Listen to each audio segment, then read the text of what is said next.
good day to you. And I'm here again on this broadcast. I have really been having a wonderful experience learning and coming into the place where I can identify with the transitions and the changes and the new environments, new thoughts. And knowing that you must be having some good experiences, but I trust that you're having some good conversations. And I still am asking you for some comments, please, on the chat. Or the video. There's a place there just below the video. Put in the comments. Let me know what you want to hear. But let me know how you feel. Am I engaging you? Am I not engaging you? Let's see if we can improve. Because I'm learning. I want to learn. I'm an educator, so that learning and teaching, they go together. It's not just a teacher. And I don't want you to say, he didn't mention this or he hasn't done this. Tell me what I haven't mentioned. Tell me what I haven't, so that we can pick up the slack there. And we can really address your issues and see how we can bring change as a people, within your own nation, within your own family, your own village, community. We want to bring, and this is our objective here, that the concept of establishing a national revolution, as it were, in terms of mind, in terms of behavior, character, personality. That's my objective, to bring change and to establish a future that is sound and balanced for progress, and of course, discipline and tolerance. And it is important for that. So let's move on. I trust that last week we were talking about spirituality, but I want to continue that in terms of the whole issue of how it establishes a very strong moral construct, which we can call an ethical position. Because when, as a researcher, we talk about ethics, we talk about people establishing guidelines in terms of how we work with people. And that's the key thing about research and getting that permission in terms of making sure that the participants that are being used to identify the success of the study, they are not scarred, they are not manipulated, they are not put into compromising positions. And so it's important for us to realize that when we are talking about cultures and traditions, and we're coming down to even this context of spirituality, having that inner consciousness that is going to establish the context for who you are and how you behave, that is important as we continue this conversation, to realize that you are taking a position, but you see, that position must not be one marred. And I'm running ahead of myself here in my talk, but I will repeat this, of course. One that is not marred, one that is not desecrated, one that doesn't come to establish dissidence, but one that is, as I say, one that brings up values that are important for your own well-being. Now, one of the things we have to look at, I think I mentioned this in the last podcast, the context of our consciousness established within the perimeter of ethnicity. We all have come out of backgrounds, and they all have come out of countries, and we are defined as an ethnic society in terms of, or rather inter-ethnic, well, forget inter-ethnic. So that we have these pockets of people that's coming into our Caribbean islands, and in several islands, even in the United States of America, there was a bringing from across the Atlantic and depositing a particular context of spiritual identity, which again brought out a particular kind of behavior. And we see that in our very daily living, it's important for us to define what we believe and how that belief system is helping us to engage in a broader view and to come into that space where we can identify with sobriety, with balance, resilience, and cooperation. So it's important for us to see that when we are working together, when we are identifying that cohesiveness between peoples and wanting to extend our language from the home family to the neighbor, to the village, to the community, to the nation, Those links are important. So if I may take my time here a little bit, let me slow down. So that you're born into a belief system, and your parents are guiding you with that, and there's a ritual or that you are involved in, and that you are exposed to, which keeps your control and your mind and your whole persona as you go along. And these belief systems that you start off with at home are going to be then affected by what your neighbor believes, because you're going to be looking over the fence or meeting them on the playing field, and you are deciding that you cannot do a particular thing on a particular day, or you're going to this particular function or a service, and they say they're going somewhere else because they have a different belief. And all of a sudden, it's like, how do I relate this in terms of the camaraderie, in terms of how I'm relating to you as a person, as a neighbor? And that is important in terms of, will the neighbor context, or rather identity, continue? Are we going to continue being neighbors? Are you going to continue with that freedom to be neighbors now that we have recognized that there are these differences? And then we move into the village, and there's a whole set of issues coming up here, because there are so many more discoveries as to what is the belief system within this one village. And you have these separate places of worship that are there, and for each person to establish their own. But what it is important to know, that we need to have that consciousness to identify that understanding of how we work this thing together. What is this man saying? Dr. Nice, what are you really? Because there is this constant harassment about which maybe belief system is best. But you see, I want us to appreciate that belief system, again, as anything else, which is foundational, that because out of our belief system, we have what is called culture, which is that everyday expression of our belief in terms of what we do, because the things we do are connected to that inner consciousness and that relationship with God. So it's important to see, is this bringing advancement? Is this bringing that cohesiveness within a village? And then we have a community, and we want to identify the oneness, the sameness. Now, yet we are all humans.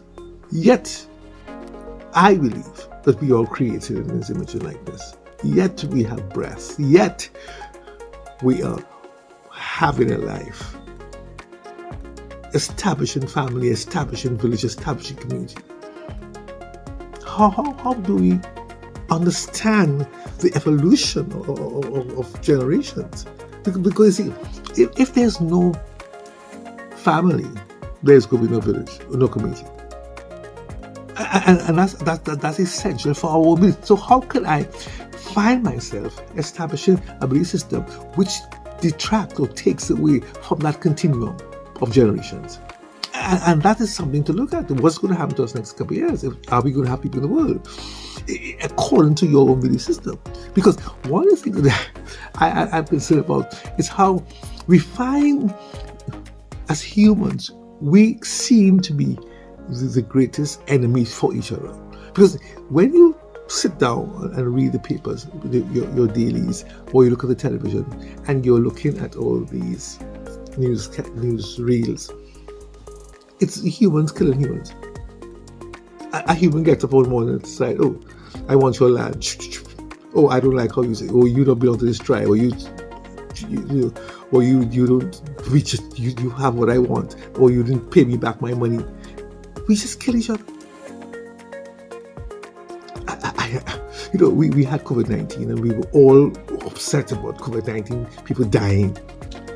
But read the news, not just in your own country, but read it internationally, and see how many deaths are there in some nations in one day. That may be the number you may have in 1 year, or maybe in 3 years, but in some places, death seems people kill each other whole day. People come against each other. So human is not appreciating human. Human is not appreciating the diversities that we offer in terms of understanding what progress is. So how can we progress when we're killing out? We're killing out values, we're killing out intelligences, we're killing out abilities, skills.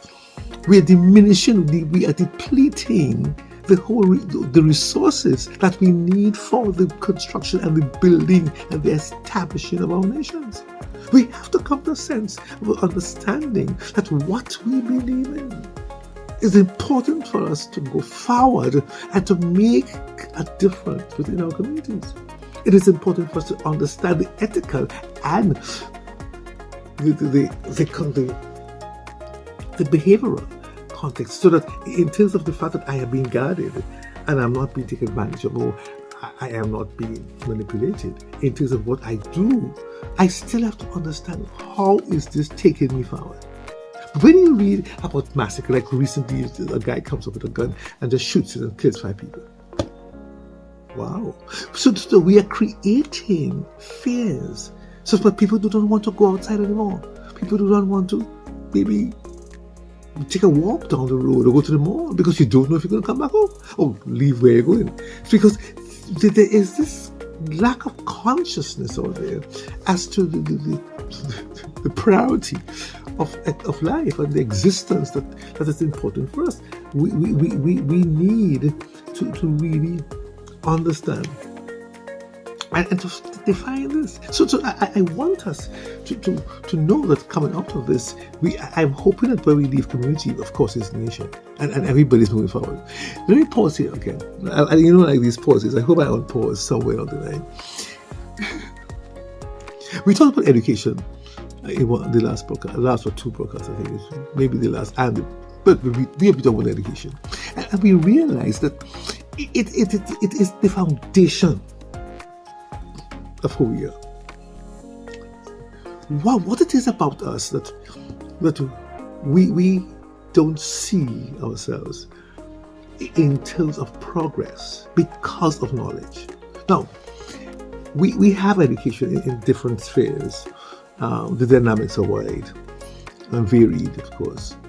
But it is important for us to pay attention to being educated.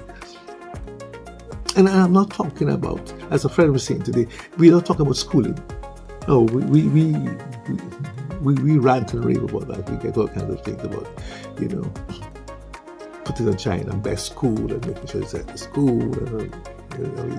Like recently here, I suppose for the last couple of weeks, in different countries, especially in the Caribbean, there's this transition from primary to secondary schools, and so therefore there's a lot of way to go. I don't like the school, I want to change it, or drama. But are we concerned about educating? And I want us to be mindful of that need to educate and to bring experience into knowledge that will bring a virtue.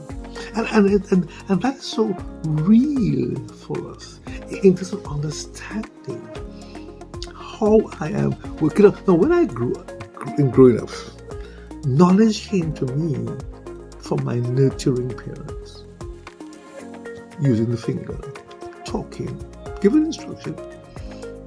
I did not know how to write or read, but I had knowledge of. I was in the school. Go to your bed. You knew where that bed was. I knew what was a bed. Bring the spoon. Sweep up that. Move, do this. Move the shoe. Come here. Take off your clothes. Go to the bathroom. You knew where these things were. You couldn't spell bathroom. But you knew where the bathroom was. You knew where the food was. You knew where the chair is. You knew how to sit on it. And as I said, we were not in school yet. But we were being educated. But by the time we came out of the home into school, education seemed to dwindle, because now we want to make sure we're in the right place with the right teacher, getting the right experience with the right environment. We suddenly start caring about the child being educated. So that kind of foundation in kindergarten and in primary and in secondary by the time the child reaches there, the child just wants again to be in a school. So I'm at university. Woo! I'm in higher learning, yes, and I'm getting a degree. But let me use some language here. Is you being educated? Is there knowledge being transferred in context of learning and teaching? Do you recognize we all have the responsibility to teach? That means to share from the knowledge. That is what is called the progress, and that's what is creating innovation, because we are sharing knowledge and establishing who we are and how we are to bring an improvement within our communities, within our environment. But alas, we just want to boast that we have a piece of paper. We want to boast that we have the masters and the doctorate, but the education. Because I think we have a lot of people who are qualified with levels and papers, but there is no context of application from our interpretation of the knowledge. So you have all those things in your head, but how do you bring that into an activity that makes it viable, that creates that kind of cohesion, that joining together, that coming together to explode into a new creation? It is important for us to grasp this, and I really want to emphasize that today. Why am I emphasizing that today? Because when we are talking about spirituality, we are not just talking about that consciousness of a God. Oh, I said God. And that's the thing, I said God. Everybody says God. Everybody seems to be going to heaven or going to a place, as some people will say. This is where there is this supreme. But how are we getting there? There must be some criteria. What is the knowledge that is taking you there? What is the knowledge that is, before you even get there, creating a consciousness for you to live on this earth? That is where we need to express and work out our God, right here on earth, rather than to have a God mind, but not understanding the realities that brings us into that place where we can exist as humans and identify humanity as a very core component for our existence. So, why do I believe? And we all are participants in this study of belief. We all are participants in this great study of spirituality. But are there ethical contexts that keeps us and guards us and protects us in terms of how we are able to progress and to continue to give the valid, pure data, or you may want to call it information, that becomes reliable and valid for contextual change? I hope you're understanding me. I hope I'm not losing you today. But I want you to see that in terms of wherever that word education comes up, whether it's in the home, the church, the work, the office, there must be that continuum of progress which has to do with change. So I don't want to talk about spirituality and you don't want to change. You just want to have an experience that you can tell me about a consciousness. I'm using that word specifically because I know it's a word that's bandied about. But I also want to understand that within that word there is that B word, belief. And it's important for us to establish that belief system so that we can exist. What do your children believe? We always think children can't understand. That's a phrase we tell them, especially when there's conflict. You wouldn't understand. Children who could read and write but understood how to use a fork and knife, how to sit at my table, how to run and play, and how to talk without knowing how to read and write. Education. Yes, they understand. Are we listening to them? Are we allowing them to share their understanding? No, because we put them in non-educated position, even though they're going to school to learn. As I told my grandchildren, you're a brighter than me, because my education, I started way down years ago, 50-something years ago. You are now in the now. So you have brighter ideas. What you see I'm doing for me is that I'm using what I learned years ago, bringing it into a place of meaning, and therefore interpreting to apply it with relevance for today. You're not doing that yet. You're just taking it. So there's no meaning, there's no interpretation, there's no application. Therefore, where is our life? And therefore, that's why we are competitive, competing to know who can know, rather than who have the knowledge, and who's able to take the know and make it real as knowledge, which is a very continuum of expressions, and knowledge has to do with that identifying of self and working through the context of growth. I really want us to appreciate that, and I had reached in my classification there when I said home and village, neighbor, village, community. The next step, of course, we do is nation, where you go out there as a big employee, looking for an employer to hire you. Who are they hiring? And I know that I have trouble with this. You have advertisements that says 2-3 years experience. That limits you a long time. So it's already a free market out there. It's rather controlled by years of experience. Now, where are you getting those years of experience? Not realizing that you may have had 20-something, 30 years of experience since childhood and could do the job effectively, efficiently, successfully, because you have had a particular context. And that's why it's important now in interviews not just to look at the credentials, but to keep track and trace where this person has come from childhood to now. And that is what we need to look at in terms of defining the voice, the reality for our national perspectives. And other people who are in national spheres and national environments, you yourself might say, where did they get that from?